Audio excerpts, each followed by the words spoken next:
Katie Ford, A Country Escape. This book was brilliant. 5 out of 5. The only thing I can say which was a bit funny is that obviously the person that had it before me, because I did pick it up from a charity shop, has decided to do that. And it's all throughout the book. So where there was mistakes, and I realise, books shouldn't have mistakes.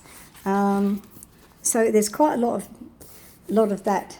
Somebody is in a black pen, crossed out words, spelt them right because words mean, but I read a book to read a book. So anyway, A Country Escape, brilliant. So it's about an old lady called Amy who had a farm, lived on a farm with her husband. Her husband died. And during the war, even the government couldn't use the farm. So all the cows that were on the farm had been there for generations. The babies came along, so that it was like, the mother cows, the daddy cows, they're bulls, aren't they? Yeah. And then, the granddaddies and great-granddaddies. So it was a farm that had a long generation of these cows, which were really good milkers. So this Amy put herself into a nursing home, which she paid for 6 months.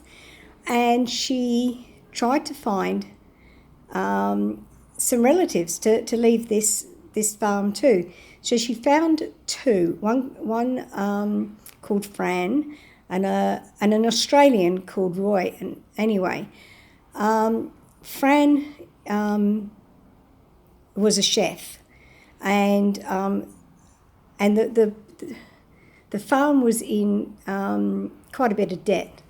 And one of the things Amy said to Fran was, don't get involved with the next door neighbour because they want the land for themselves.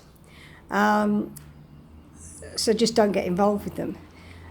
But Amy met Anthony from next door, and the feud wasn't to do with Anthony at all. It was to do with his great-grandfather who'd had a spat with Amy years ago, and she'd kept that spat going.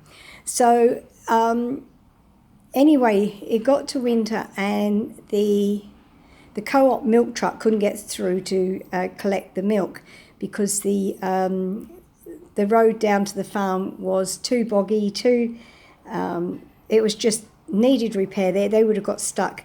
So Fran said to Tig, who was the herdsman and had been with Amy for years, and his family had so on, what do you normally do with the milk? And he said, well, some of it gets thrown away. And she said, I'm not having it thrown away. She said, right, I'm going to make cheese. So she started making cheese. So they did up a couple of the outbuildings, sterilised the outbuildings and made them so that she could make cheese and sell it on. So that was good. But in the meantime, Amy was still alive, and she didn't know if she was going to be left the farm or if Roy was.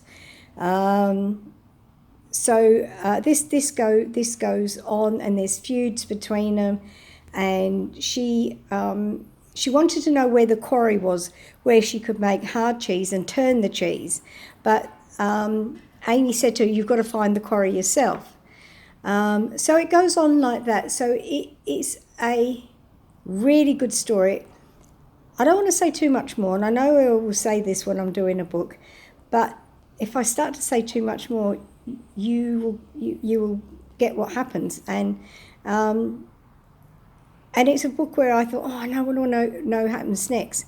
But I had to keep doing other things. So anyway, I think this is a definite 5 out of 5. And it's Katie Ford, A Country Escape. So go out and get it, or get it digitally or whatever. But it's a really good read.